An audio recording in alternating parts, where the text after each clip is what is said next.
Hi, this is Ashley. And Maggie. You're listening to The Watering Hole, a place where animals and animal enthusiasts regularly drink. Every episode, we'll talk about different animals and why they're cool, from basic biology to the threats they face and what people are doing about it, all while under the influence.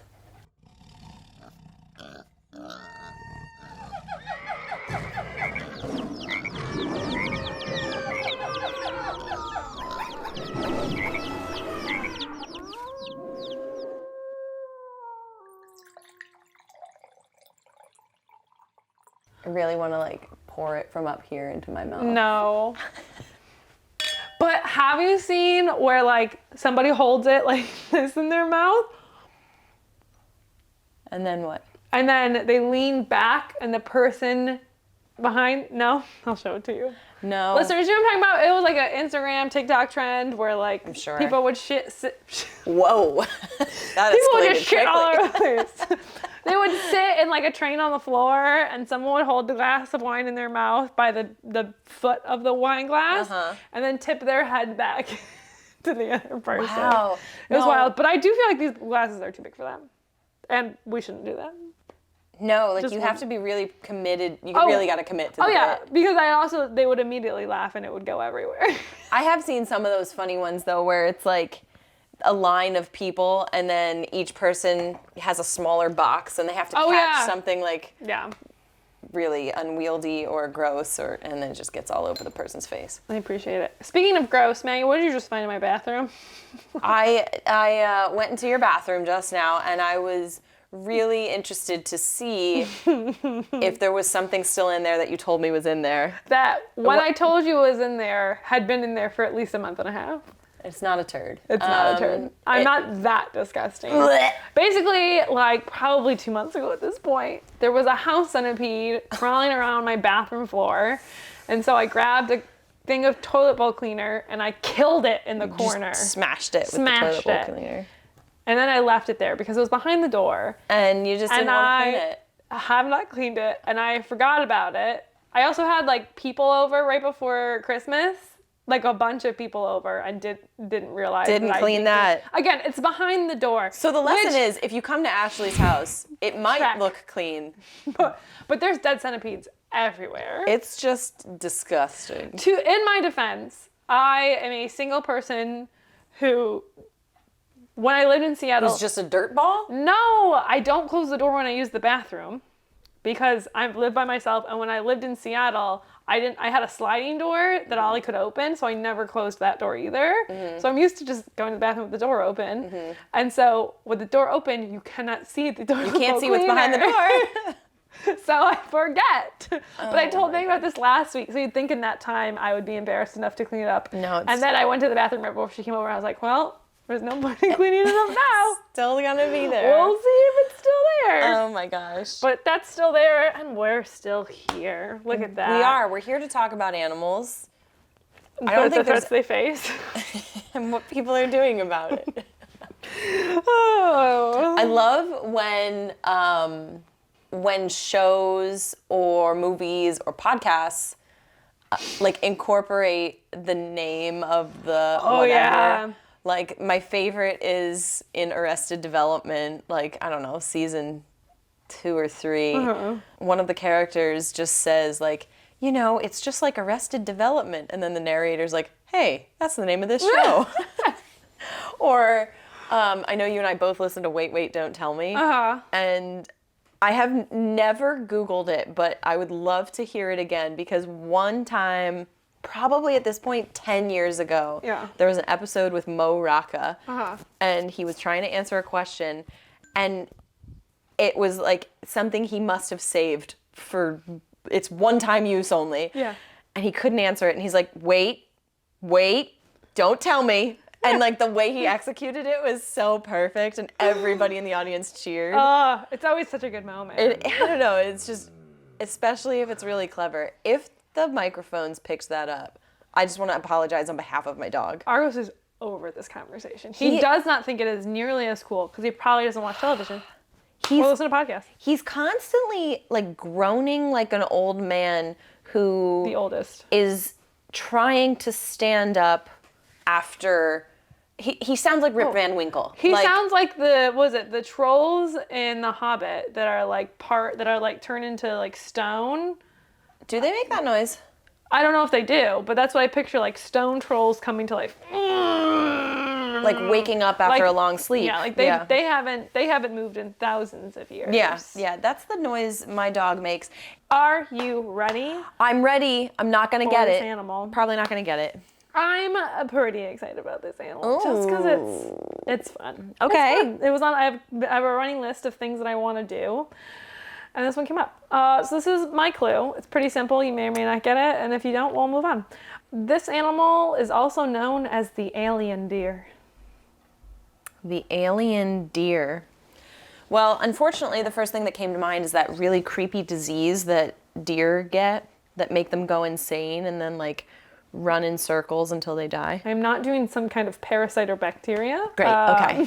This is a mammal. Okay, the alien deer. Alien deer. Well, is it an actual deer or is it an antelope? It is a deer. It is what's the smallest species of deer. Oh, is it the one that's... Sorry, it's one of the smallest. I don't think it is the actual smallest. Is it one of the ones found... Is it the one found on Key West? It might be. I think it's called the Key West deer or something. No. Okay. I'll explain later why I said it might be. Is it found in like South America? No. Okay, then I don't know. Yeah, I am doing the muntjac. Oh, okay. Do you know what muntjacs are? I don't know, maybe. So, like I said, they're known as the alien deer, but they're also known as barking deer. Oh. Barking deer is what I knew them as because the Syracuse Zoo had barking deer. Sounds much more familiar. And then also rib-faced deer, which I didn't know that one, but they are small deer of the genus Muntiacus. Muntiacus? Sure. And they're native to South Asia and Southeast Asia. Okay. Like I said, they are one of the smallest species of deer. Okay. And they're also the most primitive of antlered deer. So they're old, evolutionarily speaking. Interesting. Now I'm talking about muntjacs, but there are actually, when I was doing research, it would be like muntjac, but there's actually 12 species of muntjac. Okay. So there's... How do you spell what you're saying? Muntjac. Muntjac. Muntjac. Okay. Muntjac. Cool. Or barking deer. So like I said, there's actually 12 species. It's not a park. So there's Bornean yellow, hairy-fronted, Fayas, Gungshan, Malabar red, Sumatran, Southern red, leaf, Puhaut, Reeves, Roosevelt's, Truong San, Northern red, and Giant. I've probably missaid some of those. I was going fast. But the one I'm primarily talking about mainly because, like I said, usually muntjac just comes up and it's like muntjac. Most of this information is about the Reeves muntjac. Okay. And that's because it is an invasive species in the UK. Was it named after Keanu Reeves? I doubt it. I wish, but I don't think so. But they're all pretty, like, there's not huge sweeping differences. Okay. So when I'm talking about muntjacs, you can probably apply a lot of this to a good number of them. Okay. But Reeves is where the bulk of the information comes from, just because that was just, again, a lot of the information was like, they live in the UK, but they weren't from there, but here's some information about them. Probably because, wild. Like, I'm already betting, you said that they're in Southeast Asia, right? Like, it's hard, jungle is a much denser habitat than the UK landscape. Yeah. So they're probably easier to study there, which is why we would know more. Yeah. I'm guessing. Yeah. And they're also, like I said, they're small, get into it, but they also live in forests and shrubs. So they don't want to be seen. Right. And also when, this random tiny deer gets introduced to your country that doesn't have sweeping grand forests like Southeast Asia does, you're gonna have some questions. Yeah. So first, elephant in the room, muntjac in the room. Why are they in the UK? Right. They were first introduced to the UK in the early 19th century. The then Duke of Bedford brought some to Woburn Abbey, whatever, in Bedfordshire. My God. Whatever. In 1901, he brought some over because he was like, I want to have some of these deer on my property. And then they got released into the surrounding woods. Cool. A few more probably escaped from the nearby Whipsnade Zoo, and over the time, most likely there were deliberate releases and also escapees from private collections that people had on their land. And now, as of 2008, It's not really now. Sorry, close enough. But also I wrote, in 2008, there was an estimated population of 2008. That is incorrect. Well, the number is much, much larger. Okay.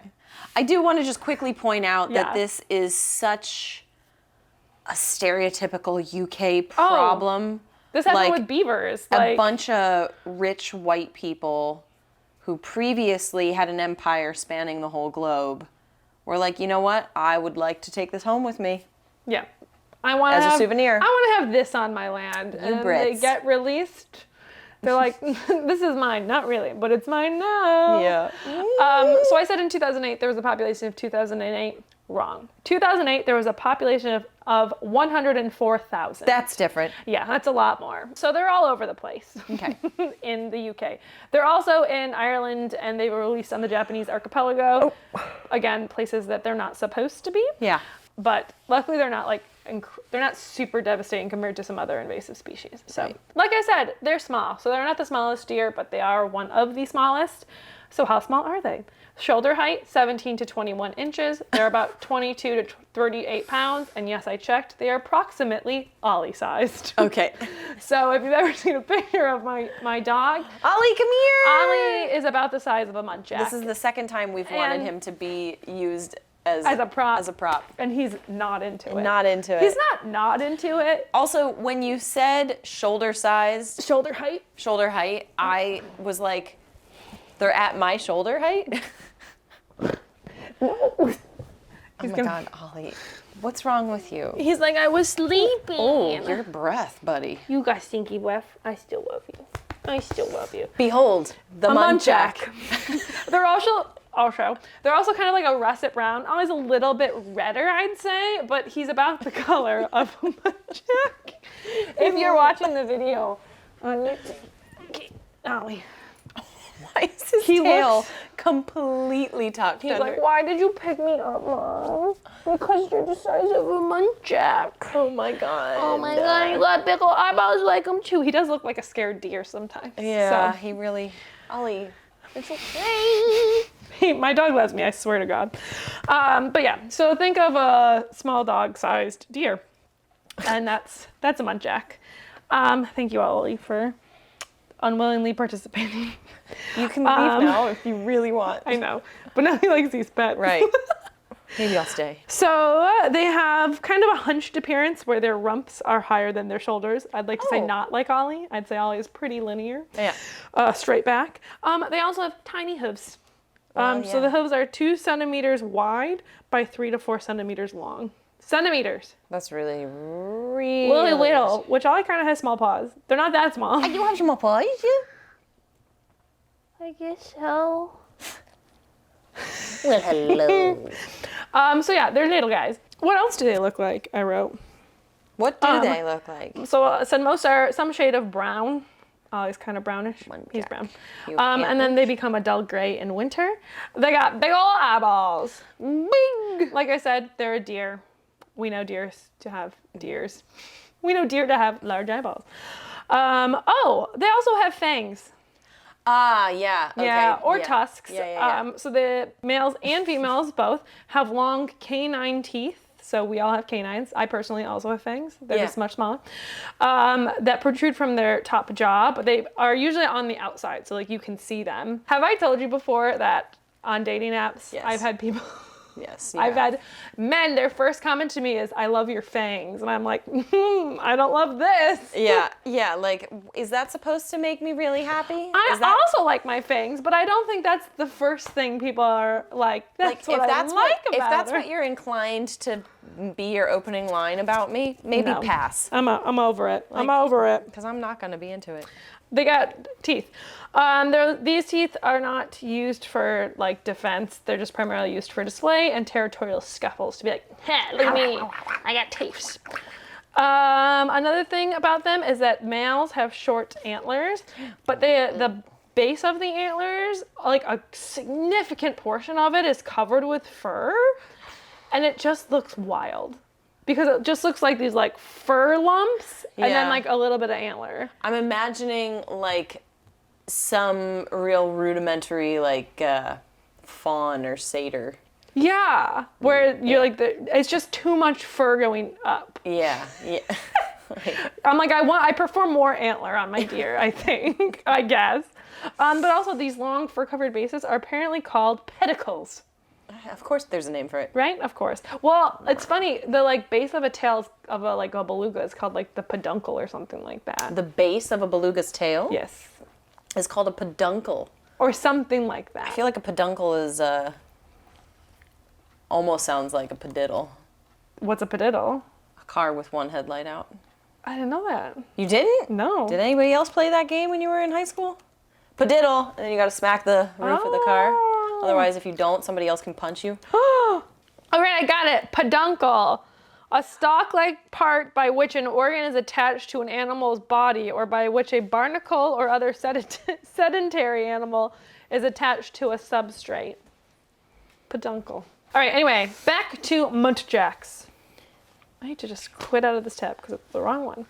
So we've talked about what they look like, but what do they do? So they're actually omnivorous. Cool, okay. Why did I say it like that? Omnivorous. Omnivorous. I was like, I thought it was normal because we all wrong. know how I do with the word herbivorous. That's true. You do struggle. So they'll eat bamboo shoots, leaves, fungi, bark, nuts, fruits, and carrion. Why am I not hearing you? Like, what did you think I said? First, like with shoulder height, and then omnivorous. Just now, bamboo shoots.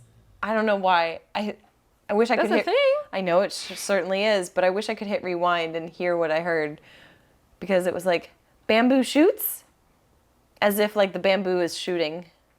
Have you ever heard the panda walks into the bar, eats shoots and leaves? Yeah. Yes. Anyway, but so these guys and ladies eat bamboo shoots, leaves, fungi, bark, nuts, fruits, and carrion, but will also hunt eggs of ground nesting birds. Well, I guess they don't hunt the eggs, they just eat the eggs. But they approach an unsuspecting egg. And somehow it doesn't get away. But they'll also eat small mammals. What? How? Blows. See, it is surprising. I just worded it poorly.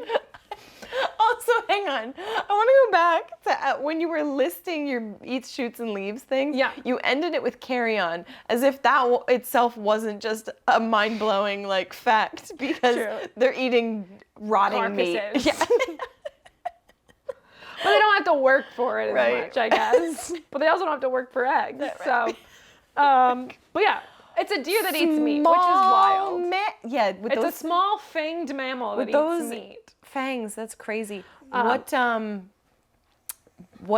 kind of small mammals? It just said small mammals. No, that's it? Yeah. We don't know? We don't know. I'm guessing like Voles. Voles. And how do they hunt those small mammals? Yeah. Blows from the forelegs and biting.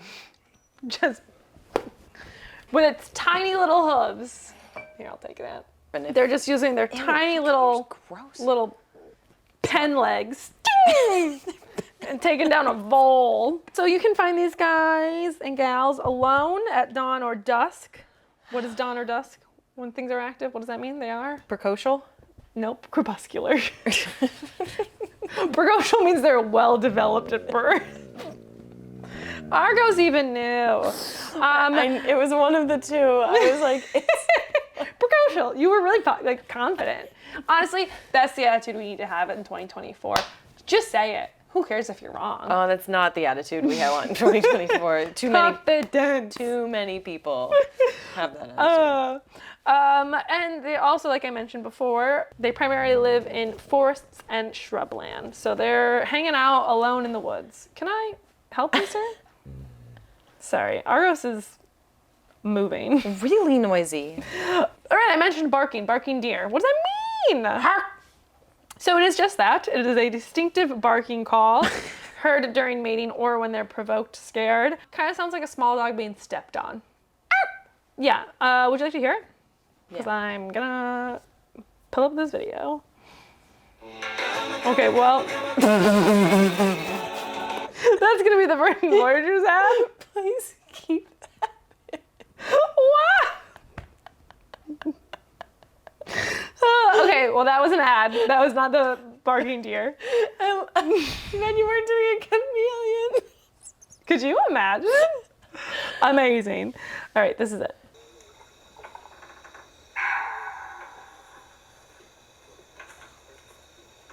Also, this is what it looks like. Yeah. What a weird deer. Right? Argos was like, excuse me? So it's just like, yeah, to me it sounds like a small dog being stepped on. But also, I'll show Maggie this again. This one isn't a Reeves muntjac, it's a different species. But look at the antlers. Look at how covered in fur they are. I know, I see that. And it's like such like a part of their head, it looks like. You know, it like looks even the like pattern follows up the fur. It does, which is, it's cool looking. But it's Why? so weird. Why? Why? And then it looks like something that I don't like. What is it? It's not like... I can't tell you. There's a lot of things Maggie doesn't like. There's a lot. No, really, it does look like... Is it like fingernails that have grown too long? Oh. Or is it's something, I don't know. Okay, so I also mentioned in the very beginning, how did I describe them in the clue? God damn it, Maggie. Out of this world? Oh, it's an alien. Alien! Deer. So why alien? So one of the more distinctive, or I'd say maybe most distinctive feature of muntjacs are the two sets of inflatable scent glands on their faces. Wow. So when they're not using them, they kind of just blend in. They're preorbital scent glands, so like right in front of their eyes. And then they also have they have a set on their forehead. So 4 total, 2 in front of their eyes, 2 on their forehead. And they look like basically really wide nostrils. So when they're actively using them, they actually can inflate them so wide that they can turn inside out. What? So that's where I first saw, I think it was like an Instagram video of these guys. So when they inflate them, they're just, I don't know how to describe it, but they look like giant nostrils where nostrils are not supposed to be. When you think of a nostril, because they also have a nose, but these are scent glands, they're not nostrils. Are you showing me a picture of this, or should I Google it? You look like you're Googling it. I don't have one pulled up, so go for it. Yeah, look up a video of a muntjac scent glands. Muntjac. So they use them. They rub their faces and scent glands. What? Right? Do you see it? Do you see it? Do you see it? Why are you? So we'll include a little clip of the YouTube that? video, but look it up. Look it up. Why? It's are you kind going of to tell upsetting. us why? There's not a why. They're scent glands. So they use scent glands like anything else uses scent glands. They rub their faces on trees to convey information about sex, age, reproductive status, overall health, and social hierarchy. It's kind of their calling I don't like card. it. I don't. You know what's wild is they also have like regular scent glands on the back of their legs, like most other things. So I could not find evolutionary why they have these crazy scent glands on the front of their face. Oh, I see. But don't they look like giant nostrils where nostrils are not supposed to be? And then when they're not inflated, they also look like really weird skin flaps. Yeah. Have you yet pointed out that they have got Eugene Levy-like eyebrows? Well, I don't think all species do. Okay, just... But I guess some do. Apparently. So they've got crazy faces. Ew! But I mean, Ew! Oh no! I just watched the actual video. I want to see. It was the viral TikTok video. I want to see again. Fuck. I don't like it. So, all right. You know how... So I have this phobia, I think it is. I forget the name of it, but it's like fear of many holes. Oh, it's like, yeah, I know what you're talking about. And it, like, the Suriname toad is a prime example of, like, it makes me angry. It, like, I am filled with rage when I watch it. Yeah. And I just want to, like, scratch all those holes away. That's how I feel watching this. So conservation status. So there's 12 species, again, of muntjacs. At least half of them are decreasing in population, Great. But half of those, a different half, not necessarily the same half, are data deficient. So there's not a lot known necessarily. The hairy-fronted muntjac is listed as vulnerable, and the giant muntjac is critically endangered, primarily from deforestation and slash and burn agriculture. Great. And like I said, a lot of the others are least common, so even though they're decreasing, they're not like in danger. Least common? Sorry, least concern. Okay. Least concern. But a good amount of them are data deficient. Okay. And I'm going to leave you with this one fun fact. The Indian muntjac, or southern red muntjac, is the mammal with the lowest recorded chromosome number. The male has a diploid number of 7. The female only has 6 chromosomes. How many is average? We've got like, what, 24 or something like that? So they're real basic. Real basic bitches. Yeah. You know. And that is the muntjac. Wow, they really are old. Muntjacs. Wow, very cool. So, are you ready for a very, very cool animal? Of course. Great, because I don't have one. I'm just kidding. Sorry, real quick. Do I need to get more wine? If you have any. I do. Before I give you your clue, I have to apologize because I did something a little different. Sometimes we do a genus, sometimes we do a species, sometimes we do like... The whole family. Yeah. Sometimes we do all kangaroos. I'm right back. It's a throwback for our longtime listeners and for Maggie. It's an inside joke. It is a species, but it's one that we know so little about. I really cannot tell you much. Instead, we do know one remarkable story about this species. And I've wanted to talk about it with anyone for a very long time. So, and like, I finally researched what this actual species was, found it, and that brought us to today. So, your hint, if you somehow know what rabbit hole I'm going down, and that's not a clue, it's that this creature that I've chosen is the planet's most dedicated mother, and I am talking the most dedicated. She wins. She wins for Mother of the Universe. Pacific octopus. Close. Great Pacific octopus. It is an octopus. Ah! So, I am doing this species of octopus that we know so little about. It doesn't even have a common name. Oh, baby. It only has a Latin name. Oh, well, you can give it one. It is the Granulodon boreopacifica. What if I had gotten that? Would you have lost your mind? Lost my I was just fucking mind. like, oh, Granulodon Or if you had just been pacifica. like, oh, was it that octopus that we heard, blah, blah, blah, blah, blah, the story that I'm about to tell. So, this octopus is a deep sea dwelling octopus. Nice. That's only about 3.5 inches long. Oh, he's little. Or like She's 9 little. centimeters. And that doesn't include her legs. Okay. It eats gastropods, which sea snails and other limpets. So that's what we know. And it's because... Well, that's all we got. Pretty much. Because she and her brethren and sisterin are... Relatives. her relatives, her direct descendants, they're found at the ocean floor about 1,000 to 2,000 meters deep. So nobody is going down there much. No. But back in 2014, a research team with the Monterey Bay Research Institute, they were out doing other research and they happened upon this species. And that's the story I'm about to tell. But I want to give it kind of a lead up, a build up. Yeah.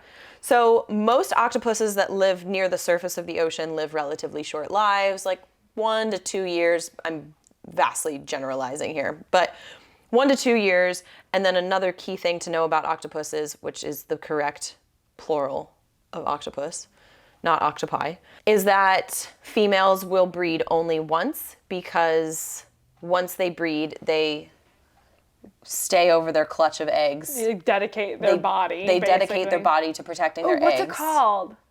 I don't remember, actually. There's something that, like, you basically just breed once and you die in your body is like the food, but there's a name for it. This is called semelparity. Wasn't that what I was looking Its for? alternative is living to reproduce repeatedly, which is called iteroparity. Oh. So, as Ashley just pointed out, this is known as semelparity. Maybe that is the word I'm looking for. But I feel... Maybe not. Look it up. So the females of octopuses will lay one clutch of eggs and then they protect it until they hatch and then they die because they have spent, on average, 1 to 3 months doing nothing but protecting. Yeah. They don't eat, they don't do anything.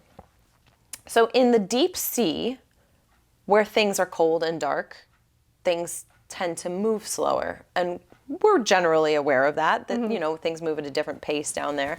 So generally speaking, the brooding is longer. Oh, so they're hanging out over their eggs for a longer period of time? Longer period of time. Dang. Now, like I just said... Not eating the whole time? My worst nightmare. So, if most surface-dwelling species of octopus brood for 1 to 3 months, and things at the bottom of the ocean in the cold dark happen over a longer time frame, what do you think is like much longer than 1 to 3 months? A year. Yeah, that's pretty long. But no. This is gonna be longer, isn't it? 3 years. Close. So, in 2014, as I said, this team came across this mother Grenolodon boreopacifica octopus. We'll call her a GB. A GB. Because I'm not going to be able to say Grenolodon boreopacifica much longer. Fair. They were doing another research project, and they had been there a week prior. No mama octopus. They came back, and she was there, and she was over a clutch of like 400 eggs. We're like, whoa, this is pretty cool. We don't know this species, and how often do you get to watch a deep sea dwelling species of any kind, octopus or not, and its brooding cycle? So they decided to continue their own project, but every time they would be going down there, they'd check on her. Weeks turned into months, turned into years, not just 1 year. And she was always there over her clutch of eggs. And they knew it wasn't like somehow a new clutch of eggs, which would have also been valuable for science because we have always assumed octopuses will just like one clutch and done. Yeah. One and done. Right. But they could see the eggs were getting bigger, and deep sea octopuses or deep sea dwelling species in these eggs, they have to develop more. What is the term? You used this, I think, in the last episode, where like when something is born and it's like the loons are ready to swim after a couple. Precocial. The word you used earlier. Precocial's like they're born and ready to go. Like think of it like a precocial kid is like really smart or like ahead of like what you would expect. Ahead of the curve. Okay. And altricial is when like human babies are altricial, where they cannot fend for themselves. Right. Lots of baby birds, like in like think of like songbirds are altricial. They're like blind. Need to be raised. Yeah. Gross looking. If they're gross looking, they're altricial. Ew. Babies. So human babies. Yep. Except for my nephew. Just kidding. He looked 100% like a tiny gnome. I loved it. Listen, I'm not a mom. I know a lot of moms. I have a mom. Babies look like potatoes. They all do. I don't think babies are cute. No. They're not cute until they're like 1. And then I think they're cute. You don't. We're different. Anyway. Long. So.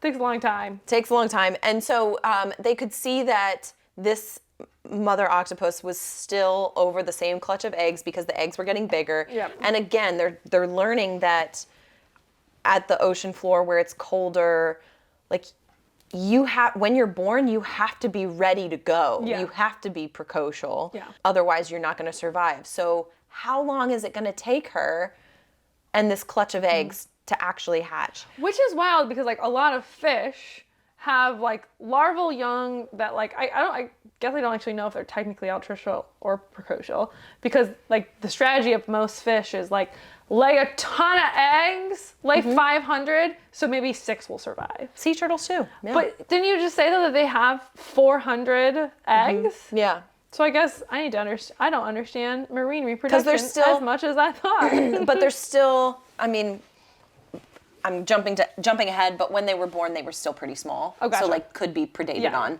but like still could function and could hunt also. Yeah. Kind Developed, of like, but still small.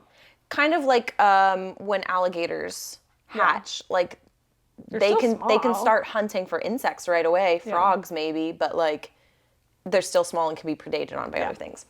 So they keep going back after a year. She's still there. And one thing that scientists have noticed with a lot of other surface-dwelling octopuses is that, you know, the mom is not feeding. She is not moving. Yeah. She is over this clutch of eggs. They usually get pretty, like, they lose their color. Yeah. Octopuses are usually bright colors. Now, she's at the bottom of the ocean. There's really no need for her to be a color. She was like a grayish color, but they noted that she started just looking more haggard. Oh. She was turning white. So she's obviously starving, and a year has gone by. They offered her food one time, and she refused it. Nope. Because at this point, 2 years have gone by. And they're like, oh my God, 2 years, and she has not moved. Yeah. They also noted that she was fending off predators repeatedly. Predators being like crabs. Yeah. Probably similar to like the Yeti crab that we've done a couple episodes ago. She repeatedly like would skirt them away, and they would come back and there would be just crunched, destroyed crabs. Ugh. She had the energy after 3 years to keep killing anything that would threaten her clutch of eggs. And like their research project ended, and they just were like, well, maybe we should go back and check on her. 4 years go by. She is still there. My God. And they're like, there is just no way she's still here. They go back 53 months. Damn. And finally, that's 4.5 years. Her eggs finally hatched, and they saw the many little octopuses. They no longer saw her, and so she likely finally died and was predated on. Yeah. And they saw many, many little octopuses skirting around, wandering around. So at minimum, at most, we have no idea, but this octopus, the Granolodon boreopacifica octopus, watches over her clutch of eggs for 4.5 years. God damn. Longer than any, and she fends off predators. She doesn't move a muscle. She eating. Doesn't eat. For 4 years. I can't eat for 4 hours and I'm ravished. Isn't that fucking phenomenal? That exists on our planet. That's crazy. That's cannot believe.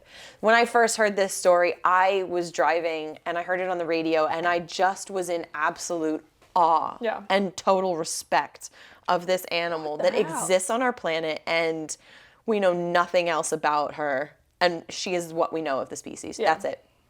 Damn. Isn't that fantastic? What a flagship species. Look at me. You don't know anything else other than I'm a fucking good mom. I'm a badass. Well, look at me. That's incredible. Yeah. So like, it's also, to me, I really enjoy moments of reflection in which you think beyond your own self, and you're like, somewhere on the planet right now, there is a mom octopus sitting on her clutch of eggs 2,000 meters below the surface, and she's probably been doing that for the last 3 years, and like, here I am looking for a date. Drinking wine, talking about animals. Like, yeah. So I love those kinds of moments where you put things into perspective. Yeah. Anyway, super cool. So that is the Granolodon boreopacifica octopus. GB. Beautiful. Yes. Well done. I like the individuality of the, like, we don't know a lot about the species, but we know a lot about this one individual. Right. Like, she's opened the door for us to. That's also probably she's pretty an cool. incredible actor. what if the whole thing was just a guise? It was just a guise to trick the scientists. Yeah. But now, like, this surely has inspired other scientists within that institute to be like, I want to go study that animal. Yeah, absolutely. So maybe you're one of them. Maybe you're a biologist. I was talking about me. I was like, nah, I got videos to make. But sure, I'll go. Yeah. I mean, but how cool. So granted, cool. I will also say they never went down to the ocean floor themselves. They were like sending a camera drone down. Yeah. They were not doing like Titan submersible style exploration. So that's it. That's what I got for you. So cool. Like I said, maybe this will inspire future scientists. We, however, are not scientists. We just play one on TV. We just play one on YouTube. Yeah. But please don't cite us. Don't quote us in your research. Just, we're trying to get you excited so that maybe you will want to go and do your own research. Yeah. Thank you for joining us this episode. If you like our podcast, make sure you hit that subscribe button wherever you're listening. And if you're feeling generous, go ahead and leave us a review because that's going to help us reach more animal enthusiasts like you. And we would love to do that. We really just want to share our passion. We get really excited every week about doing this. Yeah. So anyway, that would do us a solid. You can find us on Instagram at The Watering Hole Pod, on YouTube at The Watering Hole Pod, and you can also visit our website, which is very infrequently updated, but that is thewateringholepod.com. But it's updated enough that, like, you know, it's real. It's useful. It's got stuff there. It's not a scam, and I do pay for the domain name every June. Please. Tune in next time when we learn about more animals, their biology and habitat, the threats they face, and what people are doing about it. Bye. I'm yawning. Wow. Fuck that.